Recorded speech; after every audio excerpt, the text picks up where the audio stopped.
Hello everybody, I'm Luana. I'm the new leader at the Intercultural Language Education SIG from BRAZ-TESOL, and today we are gonna show you a little bit of our last study group session where we had one of our members present for us a presentation that she did on the ILE TESOL 2025, and we are very happy that we had this experience with her.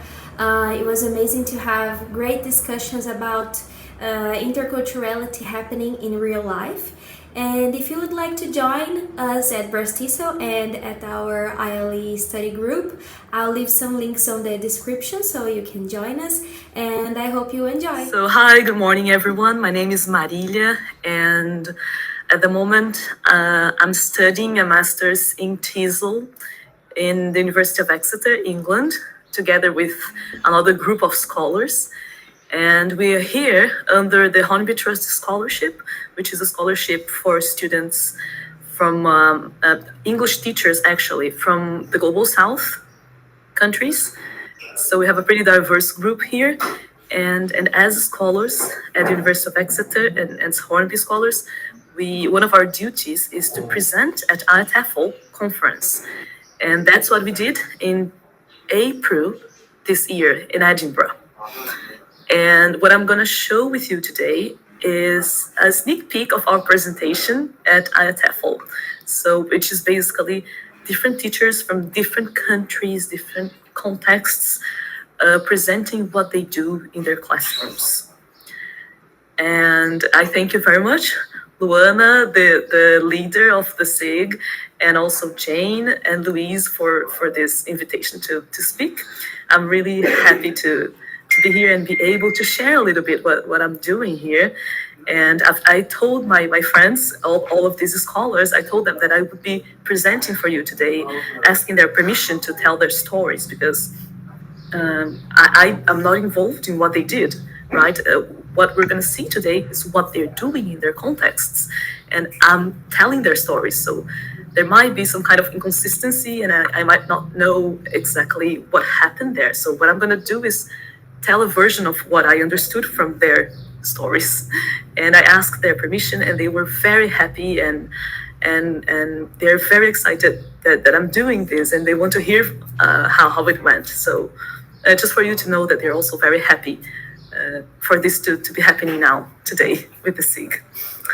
And basically, our presentation at ILE TESOL was called Disconnect, Sacrifice, and Passion, Taking Initiatives in the Global South. All of these people come from different countries. So, well, this is me from Brazil. This is Asan from Pakistan, Manuel from Mexico, Melusi from Zimbabwe, Stel from Nigeria, Janitha from Sri Lanka, Tuza from Papua New Guinea, Moshgan from Iran, Agustina from Argentina, Beksod from Uzbekistan, and Canan from Turkey. So it's really diverse. And as we can see, we are 11 scholars around the world, and we didn't have enough time to tell all of our individual stories. So what we did is we chose 4 stories to tell of 4 scholars that we voted, and we said, okay, these are really interesting initiatives that teachers did in their contexts, and let's share this. So we are 11, but we actually chose 4 stories to tell in the presentation. So we told stories about Mexico, Zimbabwe, Pakistan, and Papua New Guinea. Let's start with the story in Pakistan from Asan. So this is how he used English to promote eco-literacy in his context. He started explaining that in Pakistan, there's a huge difference between urban schools and rural schools in terms of the support they get from the government and from other institutions. For example, urban schools get support from the United States Mission, the British Council, and usually the rural areas lack this continuous professional development for teachers and this support. And his context is actually in the rural area of Pakistan. So a huge issue that they had a couple years ago was due to climate change. So the university where they teach, the schools where students learn English and other subjects, they were used as relief camp due to the floods that they had in Pakistan.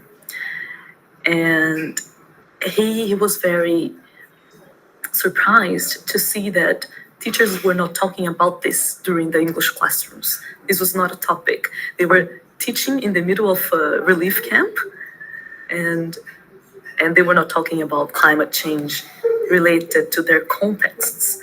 They were actually following the textbook and talking about polar bears and their probable extinction. And then he said, right, and students were not engaged. And okay, they were living another situation related to climate change, but they were talking about polar bears. So why not bring the real issue, what they're living now, to the classroom? Bring this discussion into the classroom. So he tried to move away from this northern-centric view of climate change as the polar bears in the Arctic, and try to bring local issues to the classroom. So his initiative was, he tried to integrate environmental awareness in the classrooms through one of the Sustainable Development Goals, SDG, that are by the United Nations. I think you might be familiar with this SDG. We've been talking a little bit about this in the classrooms. One of them is take urgent action to combat climate change and its impacts, and strengthen the means of implementation and revitalize the global partnership for sustainable development.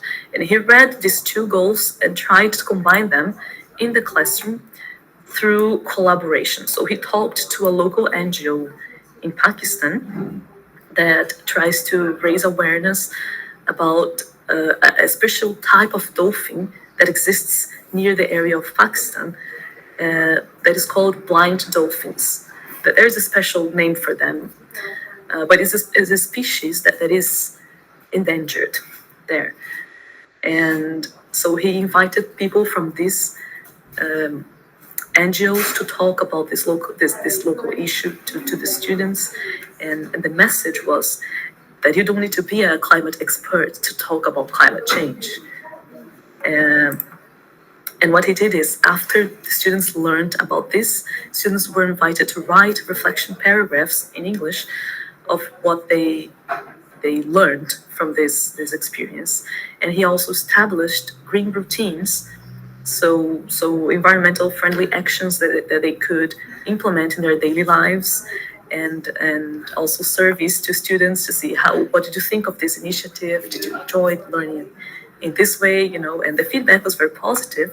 Students really enjoyed talking about issues that were happening in their lives or concerning their own country. And the point here is that he recognized this disconnect between what he should be teaching from the textbook and the local needs of their students, of his students. And also he mentioned how hard it is in the rural areas to do this because there's not enough support. And the point of taking initiative and trying something different, bringing local issues, it also involves a lot of time, energy from the teacher.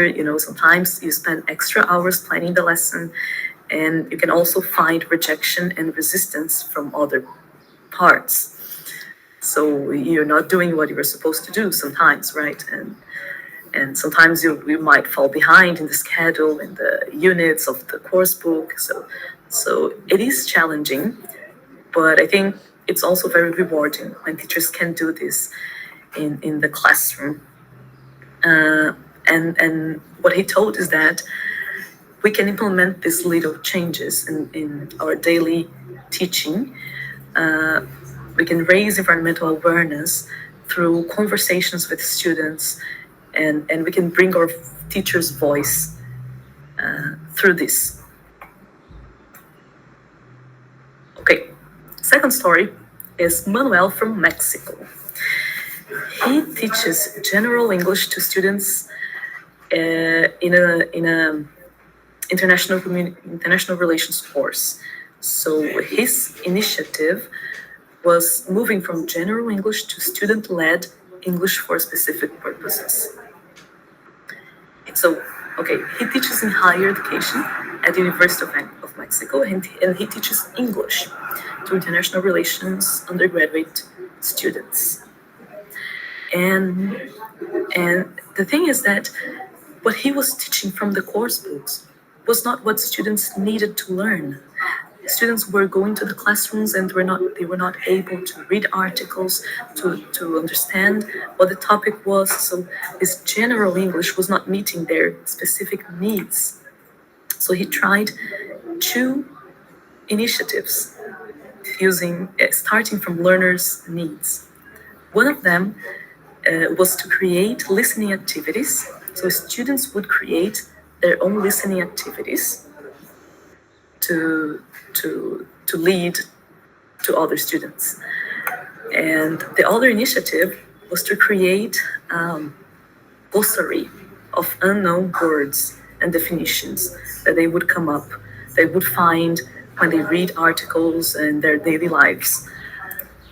So the first initiative, students had to choose a video, a listening, an audio from a specific topic that they're interested in, of course, related to their course, which is international relations.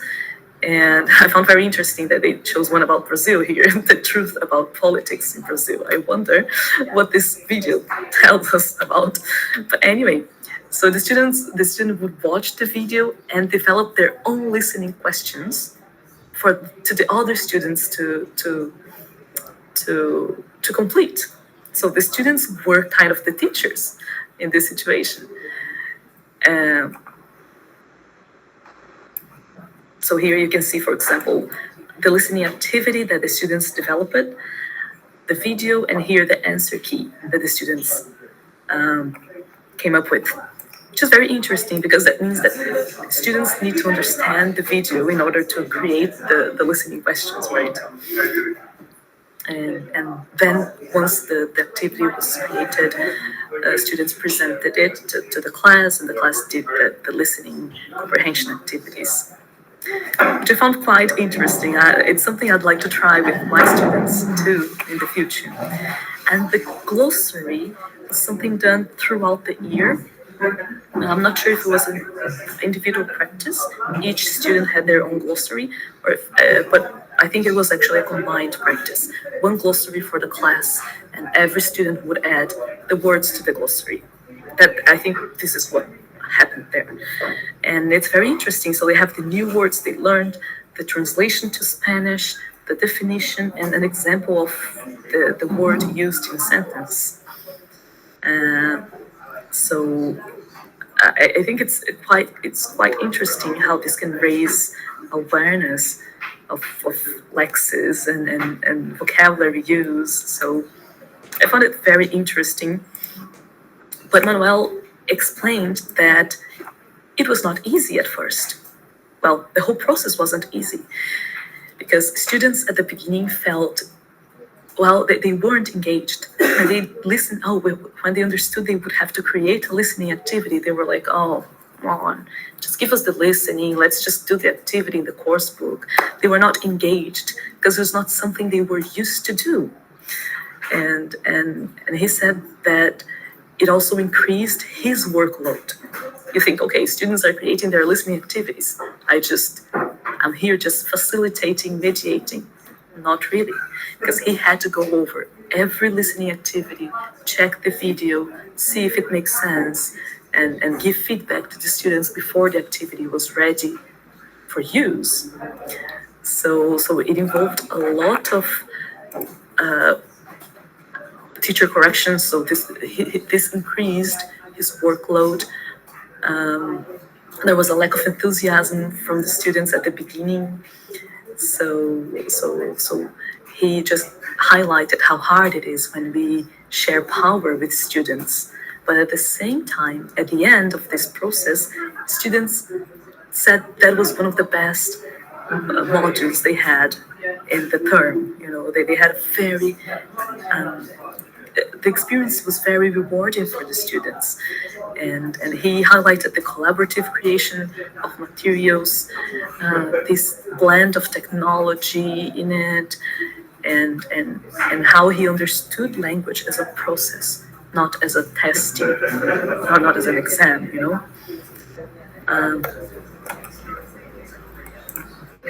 Okay, Melusi, I'll try to hurry up here.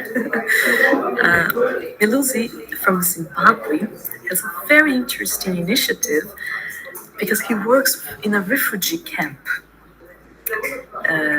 in Zimbabwe. And first, I think it's important to understand that Zimbabwe is a multilingual country. And they have their official language, which is English, because they were colonized by the United Kingdom. But they also have 23 other languages, local languages.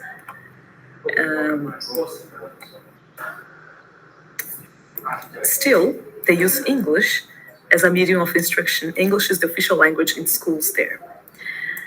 They have been receiving refugees from other countries in Africa, and these refugees are French, Portuguese, Sena, Kinyarwanda, and Swahili speakers.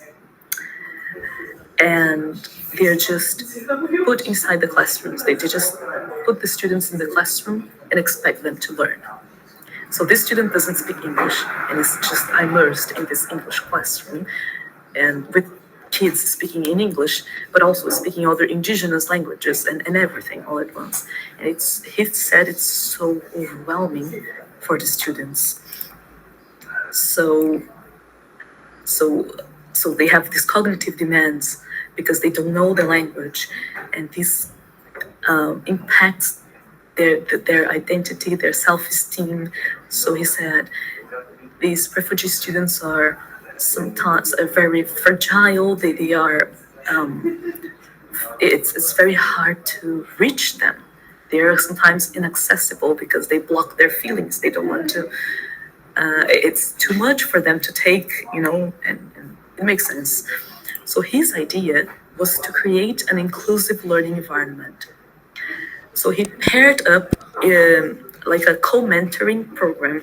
So he paired up high-achieving refugees with newcomers, new refugees in the country.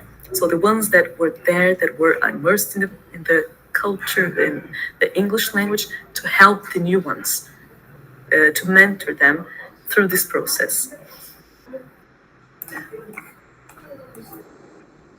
I think the challenges for refugee students, I mentioned a little bit, the language barrier, the issues of trust. How can you trust someone that doesn't speak your language, that you don't understand, right? The low confidence they have.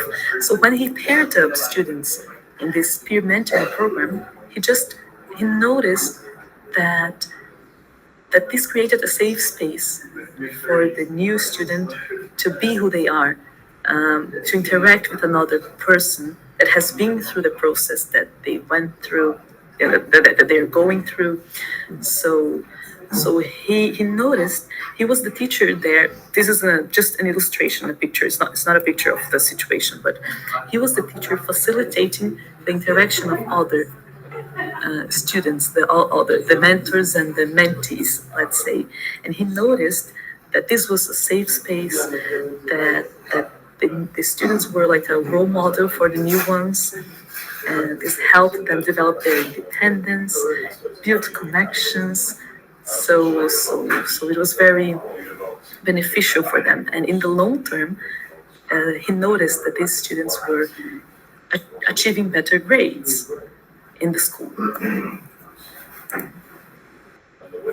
Last but not least is Tuza's story.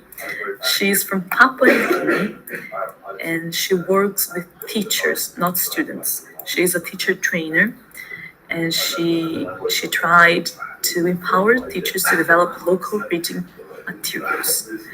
Because Papua New Guinea is also a multilingual country, and which faces several challenges. One of them is the context that these teachers teach. You see, in this, here they say that the teachers, the students, and the school materials, they have to go through this dugout canoe, traveling up the river before reaching the school. And this can take 8 hours. It's an 8-hour trip, which is insane. When she told me, she's not teaching in this specific context, but she teaches teachers that are going to teach in these contexts. So she says that they have so many different needs. And I was talking to her because I'm very much interested in technology for learning, in AI. And she just told me, Marília, I'm not interested at all. You don't understand. In my context, we don't have Wi-Fi. There's no internet connection where these teachers teach. When I see you talking about AI, I think, wow, that's so far away from my reality, from my teacher's needs. This is just, she was, and seeing this difference to me was so eye-opening. Like, yeah, I'm discussing something very relevant to my context that might mean nothing for another person. And basically the issue is they don't have materials. Sometimes they don't have Wi-Fi connection, sometimes not even electricity. So it's very challenging to teach teachers in this context. So what she did in the module that she teaches at university, she teaches in this Papua New Guinea Education Institute in the Advanced Diploma in Teaching English and Literature. And she teaches a module that's called Teaching Children's Literature. She invited teachers to create their own literature books. Okay, before that, I'll just do a parenthesis and say that there's a lack of reading materials in public schools. I think I mentioned it before, right? And the syllabus encourages teachers to create their own materials. So she said, okay, let's create a book for children, a storybook for children. So she invited teachers to create a portfolio of local literary genres in groups as a form of summative assessment. So at the end of the module, they didn't have an exam or anything. The end of the module was this portfolio of stories, because she said that each teacher speaks a particular language, a particular dialect from their context, and there are specific stories from each region of Papua New Guinea. And these stories, and she tried to ask teachers to tell these stories in English to the students. So the teachers were creating their own stories from their local contexts, writing them in English, because there's no register of these stories. It's just all they're told orally to the people there. Some of the languages don't even have a written system. So she's trying also to keep the stories alive in a way, and maybe to disseminate the stories for other countries. And I told her, I want the book, I want to have this book to tell my kids your stories, and let's see if I can get the book. But yeah, teachers developed this material, and they could take the materials back to their schools and teach using what they created. And they were invited to keep doing this throughout their teaching practices. And I found this very interesting, because it was a module that helped the teachers create materials from their local contexts, their local needs, to teach their students. And that's very useful, But at the same time, it might not be sustainable. So are they going to keep doing this? And how sustainable it is to ask teachers to always create materials. Our workload gets huge. So it's very interesting that she told me the government invites teachers to design their own activities, create their own materials, but there's limited support for them to do so. So it's kind of a double-edged sword. but she said it was very interesting to see, again, the collaboration among teachers. So they would go in the WhatsApp group and discuss ideas, and schools were very keen on taking their initiative and having the stories told to the students. So, all in all, it was a very positive initiative. And I think the point of this ITEFL talk was that all of these four stories, they stem from a disconnect between what is prescribed by the center, this Eurocentric view, to the local needs of the learners, the teachers, the school. And this disconnect is what affects learning. And when a teacher finds this disconnect, he or she wants to take action. We feel like we need to do something. And that's what they call decentering. So moving away from the center and focusing on local needs. So all of the stories, they tried to find a response to local concerns. The climate change in the case of Pakistan, the specific activities for university students, that specific activities for these students stemming from their needs. The third one, the refugee students that could not understand, that could not fit in the context. So the mentoring program helping these learners, and the children's book to teachers in hard teaching, in difficult teaching contexts. So I think these are all initiatives that are sort of responses to their local concerns. And they all started from classroom teachers. It's not a top-down initiative, it's a bottom-up initiative, because the teachers start the movement. It's not something that the government tells them to do. And I think that's the beauty of it, really, because it's very context sensitive.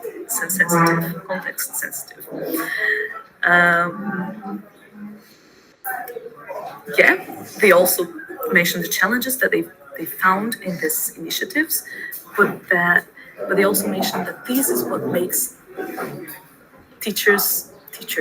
And this is what makes us passion, trying things in the classroom to help our students to address their needs. It's what makes us do what we do. I think that's the overall message of it. This was very short. I tried to be as brief. But if you want to watch the presentation, it's recorded. It's 1 hour and a half. So there are a lot more details for each story if you're interested.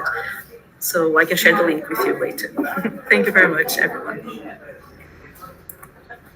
Thank you so much, Marília. It was amazing to learn more about your experience. And I'm sure we all have many questions to ask you.